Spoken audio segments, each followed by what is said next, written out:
दिल्ली नगर निगम चुनाव के लिए आज डाले जाएंगे वोट। सभी 272 वार्ड्स में मतदान के लिए तैयारी पूरी। बीजेपी, आप और कांग्रेस में है मुकाबला। दिल्ली के सीएम अरविंद केजरीवाल को याद आए पुराने साथी। कहा जल्द पार्टी में वापस आएंगे अच्छे लोग। योगेंद्र और प्रशांत भूषण की ओर मारा जा रहा है इशारा।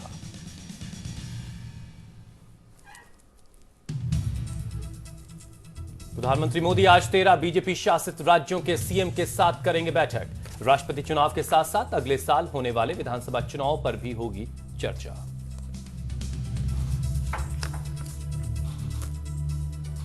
जम्मू कश्मीर में राज्यपाल शासन की सुगबुगाहट के बीच सीएम महबूबा मुफ्ती पहुंची दिल्ली। पीएम मोदी से करेंगी मुलाकात।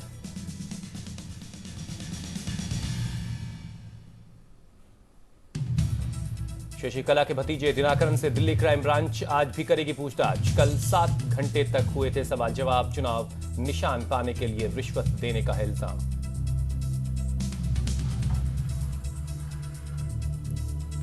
और सहारनपुर के एसएसपी का परिवार आज सीएम योगी से लगा सकता है इंसाफ की गुहार। 20 अप्रैल को शोभा यात्रा रोकने पर उपद्रवियों ने लव कुमार के घर में की थी तोड़फोड़।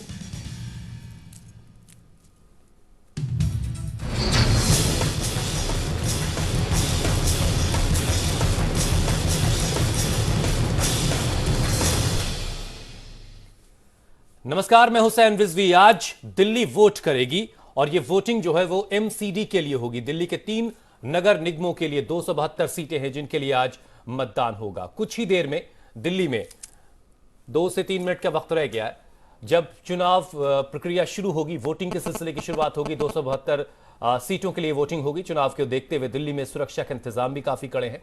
इस बार कुल 13,141 पोलिंग स्टेशन हैं दिल्ली नगर निगम के इलाके में, जो तमाम 3 नगर निगम हैं, जिनमें से 799 बहुत हाई संवेदनशील बताए जा रहे हैं। 208 जो है वो अति संवेदनशील मतदान केंद्र है। खास बात यह है कि 68 विधानसभाओं में 68 मॉडल पोलिंग स्टेशन भी बनाए गए हैं। यह कुछ वक्त से सिलसिला चल रहा है मॉडल पोलिंग स्टेशन का, जिसके जरिए लोगों को जागरूक किया जाता है कि आप अपने वोट को आकर के कास्ट कीजिए और एक सेलिब्रेशन के तौर पर इसको ट्रीट किया जाता है। पहली बार वोट डालने वाले मतदाताओं के लिए भी खास इंतजाम है। नए युवा वोटर्स को उत्साहित करने के लिए एक गुलाब का फूल उन्हें दिया जा सकता है। चॉकलेट्स जैसे गिफ्ट उनको मिल सकते हैं। अगर आपकी उम्र भी 18 साल हो चुकी है और आपका नाम आ चुका है वोटर लिस्ट में, तो जाकर के अपना वोट जरूर कास्ट कीजिएगा।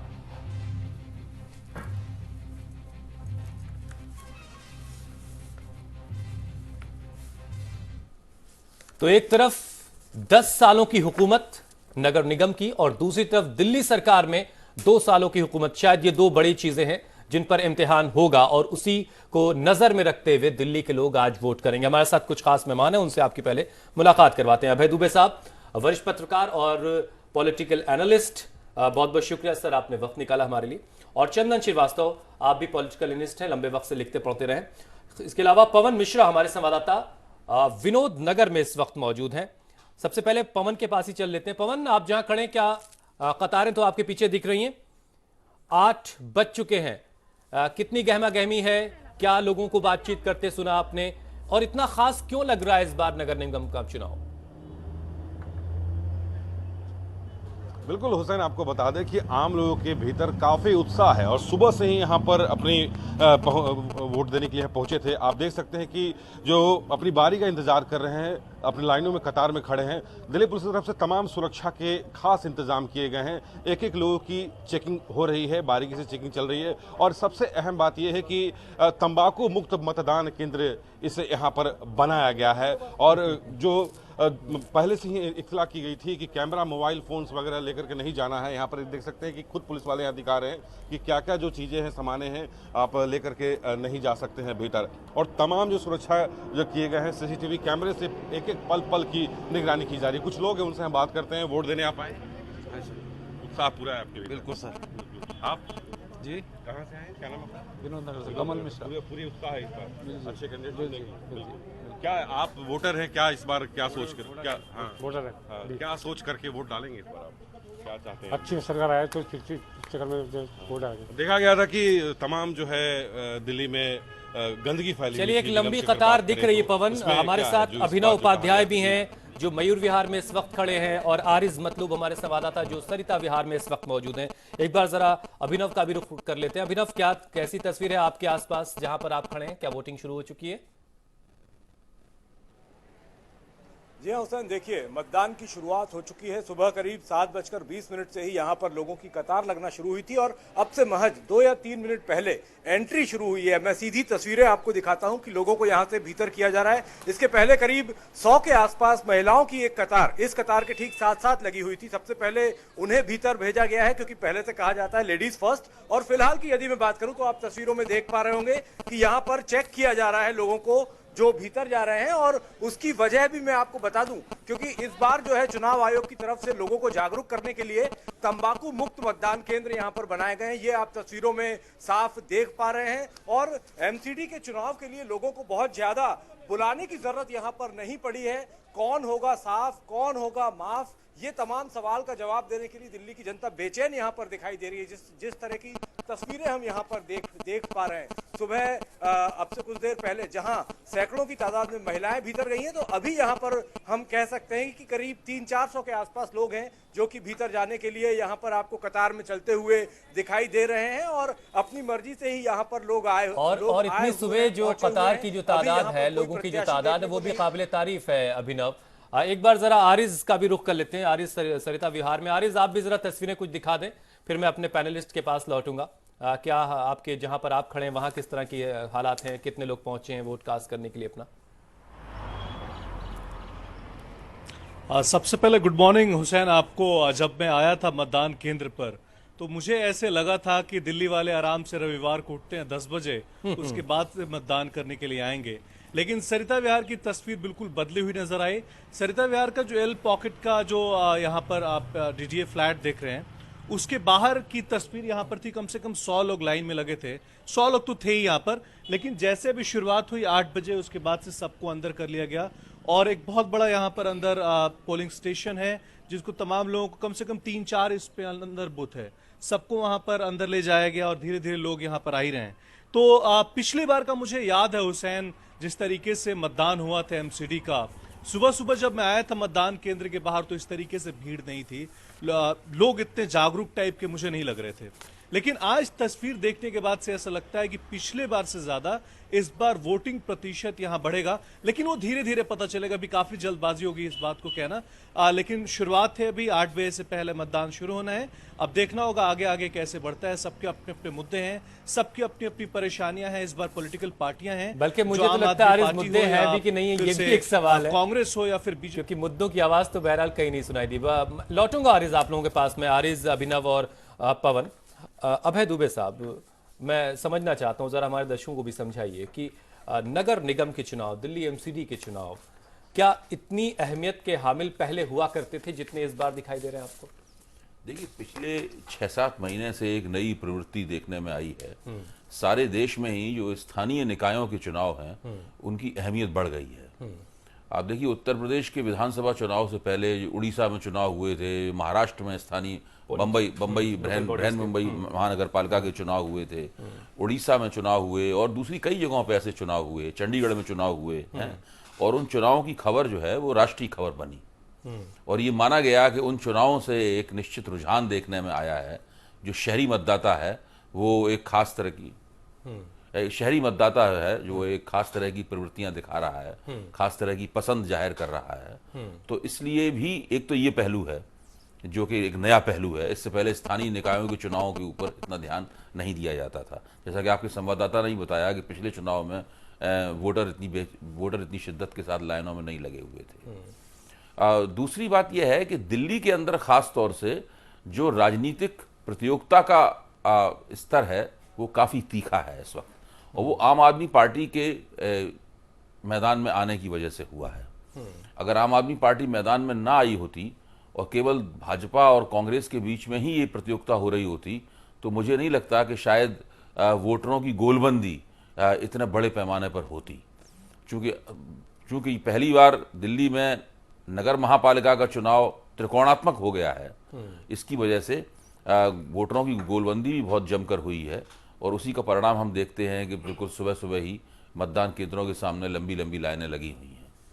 चलिए, इस बीच तस्वीरें भी आने लगी हैं, वो शुरुआती तस्वीरें जब लोग अपनी उंगलियों के निशानात दिखा रहे हैं वोट कास्ट करने के बाद। अगर आप दिल्ली में हैं तो जाकर के अपना वोट कास्ट कीजिए, सुबह की ठंडक में जाकर के इस काम से, ये जो जिम्मेदारी है आपकी, इससे भी फुर्सत पा लीजिए, क्योंकि वोट देना अगर आपका हक है तो ये जिम्मेदारी भी है। चंदन, वही एक छोटी सी बात जरा दर्शकों को समझाई कि ऐसा क्या बदला है पिछले कुछ वक्त में कि एमसीडी के इलेक्शंस, लोकल बॉडीज के इलेक्शन भी बहुत इंपॉर्टेंट हो गए हैं और दिल्ली एमसीडी का चुनाव राष्ट्रीय स्तर पर उतनी महत्व की का जो है वो हकदार हो चुका है।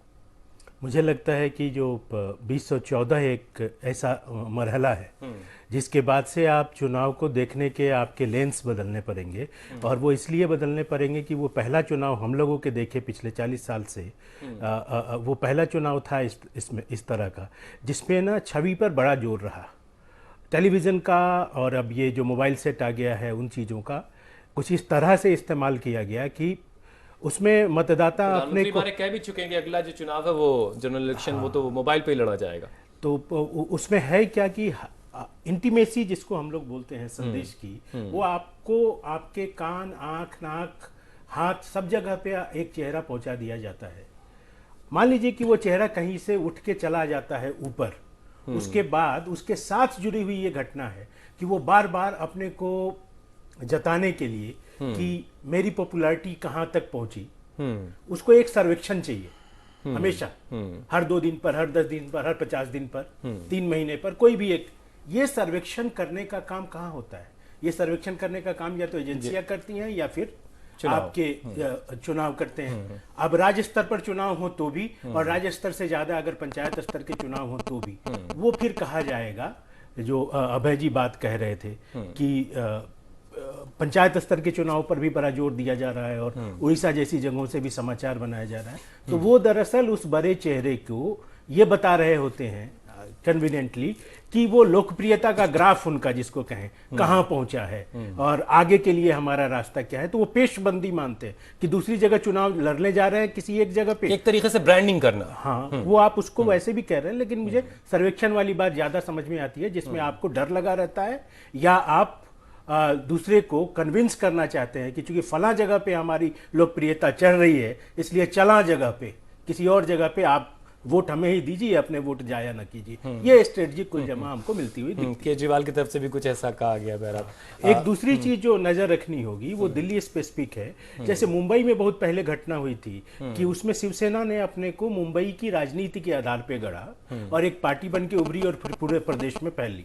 इस तरह से दिल्ली स्पेसिफिक ये घटना है आम आदमी पार्टी का उभार। इसने भी लगभग शिवसेना के स्टाइल में अपने को देश में फैलाने की कोशिश की है। लेकिन अगर प्रदेश स्तर पे बहुत ही छोटी जगह है दिल्ली, अगर इस छोटी जगह पे अगर कोई एक क्षेत्रीय पार्टी के रूप में अपने को उठाता है तो फिर उसके लिए अहम हो जाता है एमसीडी। बिल्कुल बिल्कुल, जैसे शिवसेना के लिए वहां एमसीडी के चुनाव है। अब जरा तस्वीरों के बारे में बता दूं, अनिल बैजल साहब तस्वीरों में दिख रहे हैं इस वक्त, वो अपना वोट कास्ट करने के लिए पहुंचे हैं। अनिल बैजल दिल्ली के लेफ्टिनेंट गवर्नर, उपराज्यपाल, उन्होंने अपना वोट कास्ट कर दिया, अपनी उंगली का निशान दिखाते हुए वोट कास्ट करके आ चुके हैं।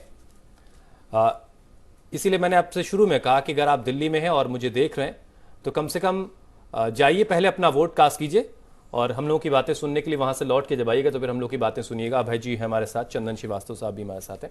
अभय जी, बहुत लंबा अनुभव है आपके पास, दिल्ली को भी आप लंबे वक्त से देख रहे हैं, क्या मुद्दे रहे इस दफा?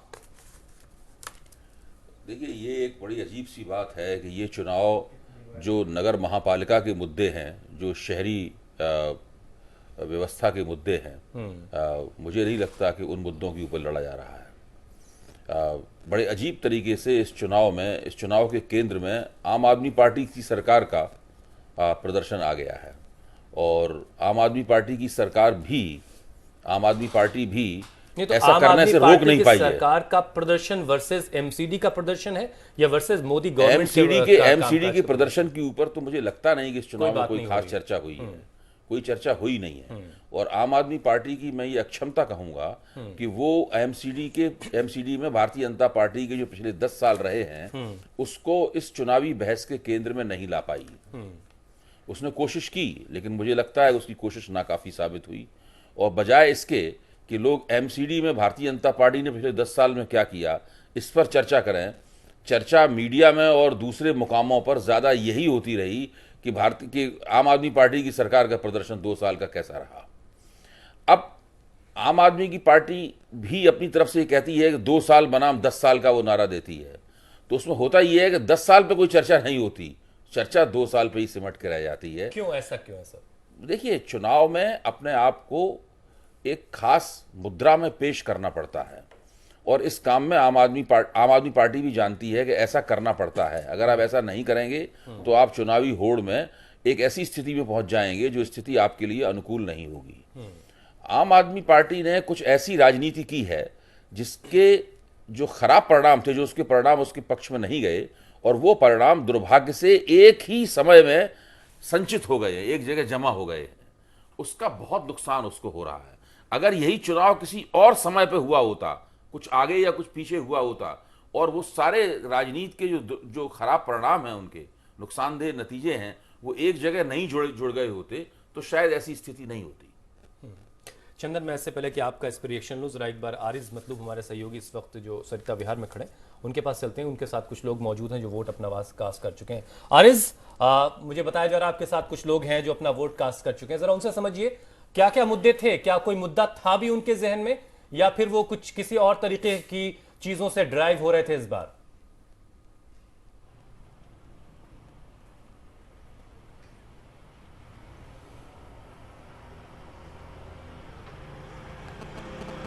आरिज, आवाज आ रही है आप तक?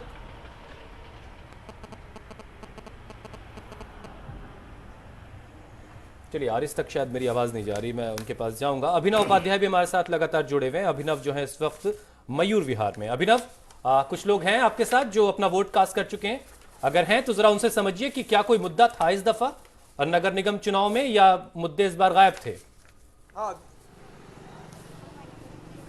जी, दिक्कतों के बारे में भी बताऊंगा आपको, लेकिन उसके पहले बता दूं, सबसे पहले जिन लोगों ने वोट कास्ट किया है उनको चुनाव आयोग के जो यहाँ पर अधिकारी मौजूद हैं उनकी तरफ से गुलाब का फूल दिया गया है, क्योंकि सबसे पहले उन्होंने यहाँ पर वोट कास्ट किया है। इस वक्त आपने दिक्कतों की बात की तो एक महिला यहाँ पर हमारे साथ में मौजूद है। इस बार एक नई शुरुआत जो है, जैसे कि तंबाकू मुक्त बनाया गया है मतदान केंद्रों को, वहीं मोबाइल, यहाँ पे एक महिला हमारे साथ में मौजूद है जो कि वोट कास्ट करके आई हैं। मोबाइल आपके हाथ में है, क्या हुआ था? मोबाइल बाहर रखा गया था।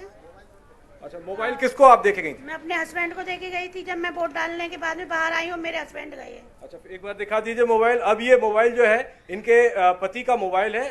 पति अंदर वोट डालने गए हैं तो आपको देके गए? जी हाँ, मेरे को वोट डालने गए, वो फोन बाहर छोड़ के गए मेरे को देख के। तो जो भी अंदर वोट डालने जा रहा है मोबाइल अंदर नहीं अलाउड है। ये अंदर अलाउड नहीं है। बहुत पहले से है अभिनव, ये सुरक्षा इंतजामों का एक हिस्सा है कि मोबाइल फोन से अलाउड नहीं है, प्रीमिसेस में आप अंदर नहीं लेकर के जा सकते हैं। बहरहाल, कुछ और खास चीज जो आप बताना चाहें अभिनव? हाँ, यहाँ पर अब हम कह सकते हैं कि जो मतदाता है वो अच्छी खासी तादाद में यहाँ पर पहुंच रहे हैं, अपने वोट को कास्ट कर रहे हैं। बाहर की लाइन तकरीबन समाप्त हो चुकी, लेकिन भीतर की तरफ मैं अपने कैमरे को जूम करके आपको दिखाता हूँ। भीतर की तरफ अच्छी खासी कतार यहाँ पर आपको देखने को मिलेगी। और अच्छी बात, सुबह के वक्त हमको ये भी देखने को मिली कि कई सारे बुजुर्ग, ऐसे बुजुर्ग जो कि किसी सहारे से यहाँ पर पहुंचे थे, वो भी यहाँ पर आए हैं और भीतर जाकर के अपना वोट कास्ट कर रहे हैं। सुरक्षा के किस तरह के इंतजाम हैं वो आप तस्वीरों में देख पा रहे होंगे। पुलिस यहाँ पर मौजूद है, महिला पुलिस को भी यहाँ पर तैनात करके रखा गया है। भीतर टेंट लगा के रखे गए हैं, कनात लगा करके रखे गए हैं, क्योंकि जिस तरह से पिछले 3-4 दिनों में गर्मी पड़ी है, हालांकि कल थोड़ी बारिश के बाद लोगों को राहत जरूर मिली है, लेकिन भीतर यदि कतार में लंबे वक्त तक खड़ा रहना पड़ता है तो फिर लोगों को दिक्कत ना हो, इस लिहाज से भीतर टेंट भी लगा करके रखे गए हैं यहाँ पर। और सुबह के वक्त की तस्वीरें बहुत ही खूबसूरत थी जो हमने देखी थी, क्योंकि तब भीतर किसी को जाने नहीं दिया जा रहा था, कतारें तब बाहर की तरफ लगी हुई थी। लेकिन फिलहाल की यदि हम बात करें तो लोग आ रहे हैं और लगातार उनके भीतर जाने का सिलसिला यहाँ पर लगातार जारी है। लोग भीतर जा रहे हैं, अपना वोट कास्ट कर रहे हैं। बिल्कुल बिल्कुल अभिनव, कुछ स्पेशल होगा, कोई ऐसी बात होगी तो आप जरूर हमको बताइएगा। फिलहाल आप वहां मौजूद हैं, हर चीज पर आपकी नजर होगी। बहुत बहुत शुक्रिया फिलहाल के लिए अभिनव। तो चंदन साहब, हम बात कर रहे थे मुद्दों की। इस बार मुद्दों की आवाजें सुनाई क्यों नहीं दी, ऐसा क्या रहा? असल में जब आप चुनाव लड़ने जा रहे होते हैं तो ऐसा नहीं होता है कि आपका चाहा ही हुआ ही हो जाए। आप एक दी हुई मतलब परिस्थिति होती है, उसके भीतर आपको ऑपरेट करना होता है। तो आम आदमी पार्टी की तरफ से सोचें या बीजेपी की तरफ से सोचें या कांग्रेस की तरफ से देखें, इन तीनों ही पार्टियों को कुछ स्थितियां पहले से मिली हुई थी। बीजेपी को कौन सी स्थिति पहले मिली हुई थी? बीजेपी को पहली स्थिति ये मिली हुई थी कि वो हर जगह पे होर्डिंग लगाने के, इश्तहार लगाने की स्थिति में थी कि हमारे पास अमित शाह और मोदी का चेहरा है और इसके साथ पूर्वांचलियों के नेता के रूप में हमने मनोज कुमार का चेहरा आपके पास रखा है और हम हर जगह पे चुनाव जीत रहे हैं, इसलिए यहाँ पे हम चुनाव जीतना चाहते हैं, आप हमें वोट दीजिए।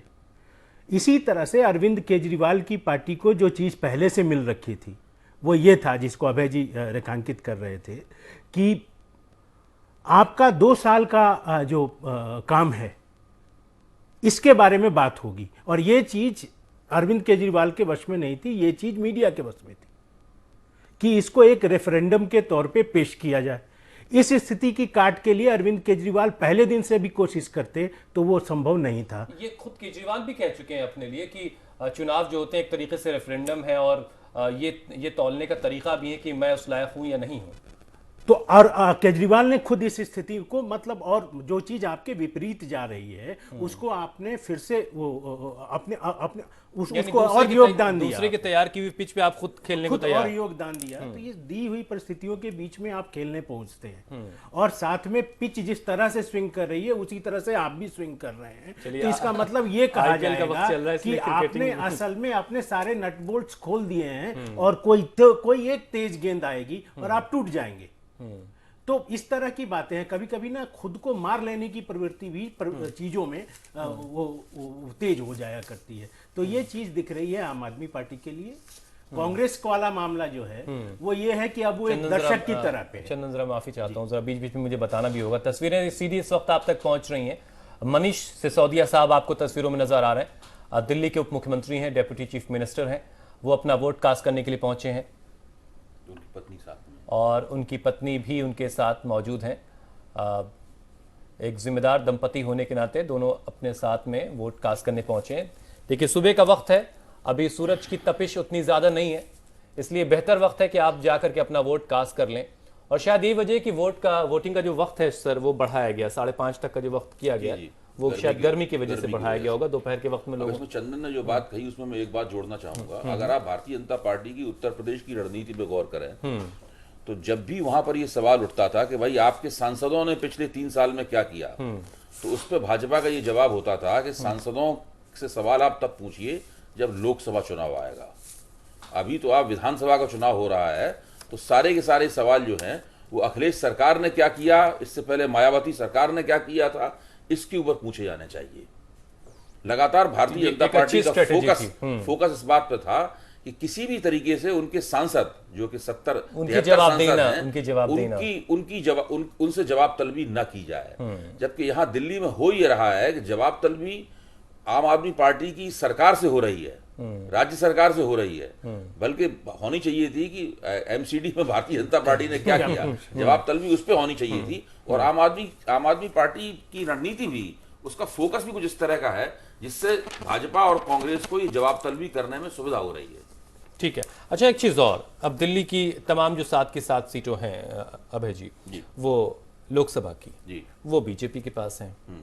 विधानसभा की 67 सीटें केजरीवाल साहब लेके चले गए थे पिछली दफा।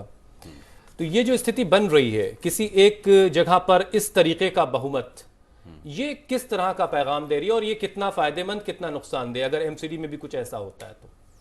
देखिए, दिल्ली में 15 साल तक कांग्रेस हुकूमत करती रही, लेकिन पिछले 10 साल से उसमें 10 साल से भारतीय जनता पार्टी नगर निगम में थी। तो ये तो हो ही सकता है कि विधानसभा में किसी और की सरकार हो और नगर निगम में कोई और, लेकिन इतने जबरदस्त आंकड़ों के साथ नहीं जहां दूसरे का कोई वजूद ही ना हो। नहीं, वो एक अलग मसला है कि उसमें विपक्ष कमजोर हो जाता है और सत्ता पक्ष बहुत मजबूत हो जाता है। आप देखिए, दिल्ली में जो 7 लोकसभा की सीटें भारतीय जनता पार्टी ने जीती, उसका मैकेनिज्म क्या था? उसका मैकेनिज्म ये था कि भारतीय जनता पार्टी को आम आदमी पार्टी और कांग्रेस के बीच बटे हुए वोटों का फायदा हुआ था। अगर उस चुनाव में भी आप भाजपा और कांग्रेस के वोटों को जोड़ दें तो भाजपा हर सीट पर कम से कम 20-25 हजार वोटों से चुनाव हार जाती है लोकसभा चुनाव में। इसी तरीके से विधानसभा चुनाव में आम आदमी पार्टी की खूबी यह रही कि उसने उस त्रिकोणात्मक संघर्ष को एक द्विपक्षीय संघर्ष में बदल दिया, आमने सामने की लड़ाई में बदल दिया। कांग्रेस पूरी तरह सिफर हो गई और भाजपा और आम आदमी पार्टी के बीच में सीधी टक्कर हुई। उस टक्कर से भाजपा की बजाय आम आदमी पार्टी को फायदा हुआ। एमसीडी चुनाव में हो ये रहा है कि लड़ाई फिर से त्रिकोणात्मक हो गई है और जब आम आदमी पार्टी इस चुनाव को अगर सीधी लड़ाई में बदल सकती तब वो भारतीय जनता पार्टी को ज्यादा टक्कर दे सकती थी। जैसे ही त्रिकोणात्मक संघर्ष होगा लाभ भाजपा को होगा। अगर सीधा संघर्ष भाजपा या कांग्रेस में हो, भाजपा और कांग्रेस में हो, या भाजपा या आम आदमी पार्टी में हो, तो उसमें भाजपा थोड़ी सांसत में रहेगी। ठीक है चंदन साहब, ये जो हमारे सभी रिपोर्टर्स ने करीब करीब रिपोर्ट किया एंटी टोबैको ड्राइव, जो ये तो मेरा ख्याल है ये चुनाव आयोग की तरफ से तमाम सारी कोशिशें होती होंगी कि इसमें सरकारों का कुछ दखल होता है। मतलब चुनाव आयोग बेशक इन चीज़ों की कोशिश करता है और वो आपकी धारणा बिल्कुल दुरुस्त है कि एक बार चुनाव प्रक्रिया शुरू हो जाती है, मतलब कि नोटिफिकेशन आ जाता है, तो उसके बाद तमाम चीज़ें जो होती हैं वो चुनाव आयोग के कहे से होती हैं, इसमें कोई शक नहीं है। लेकिन ये भी बात सोचनी चाहिए कि क्या ये एक धारणा के तौर पे भाई तंबाकू मुक्त हो जाएगा, शराब मुक्त हो जाएगा, गंदगी मुक्त हो जाएगा, ये मुक्ति का एक पूरा प्रसंग है और ये हर एक नेता के मुंह से उच्चार के तौर पे निकलता है। तो ये एक नैतिक शिक्षा है जो सरकार एक स्कूल शिक्षक की तरह तमाम लोगों को देना चाहती है। तो वो शोकेस होता है, अब देखिए यहाँ भी समाचार के रूप में आया। तो इस तरह से शिक्षक जो है अपने को जताना चाहता है कि देखो नागरिकों, ये है हमारी सरकार, तो आप महसूस करें मॉरली कितनी मजबूत है। जी, ये एक नैतिक शिक्षा के तौर पे है। तो मैं मानता हूं कि ये चुनाव आयोग की पहल है, लेकिन साथ में सरकार की भी पहल है। हमें ये स्वीकार करने में कोई दिक्कत नहीं होनी चाहिए।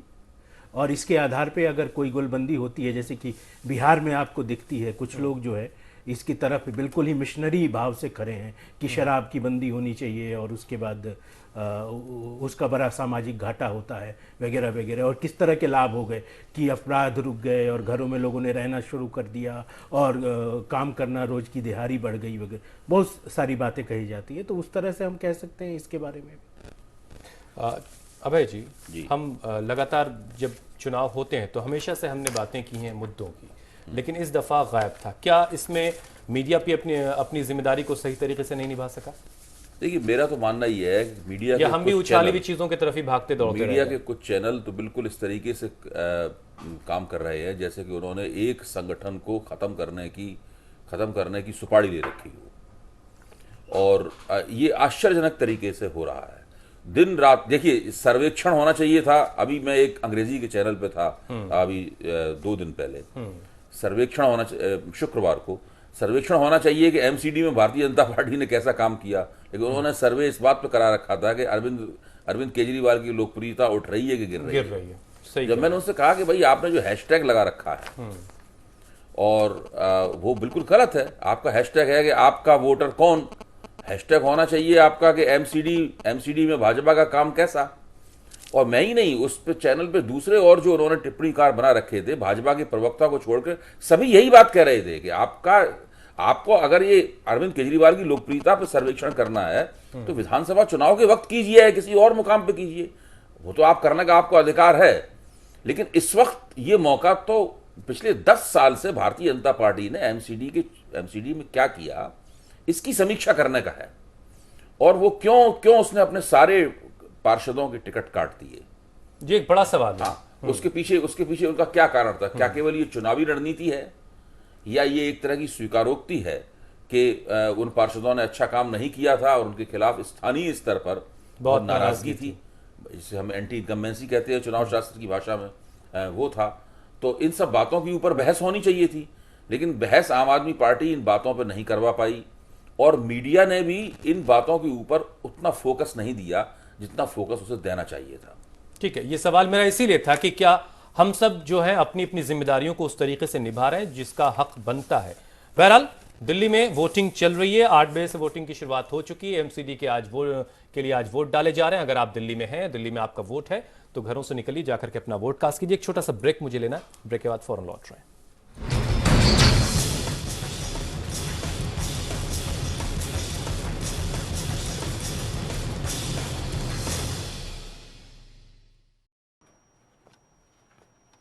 अरे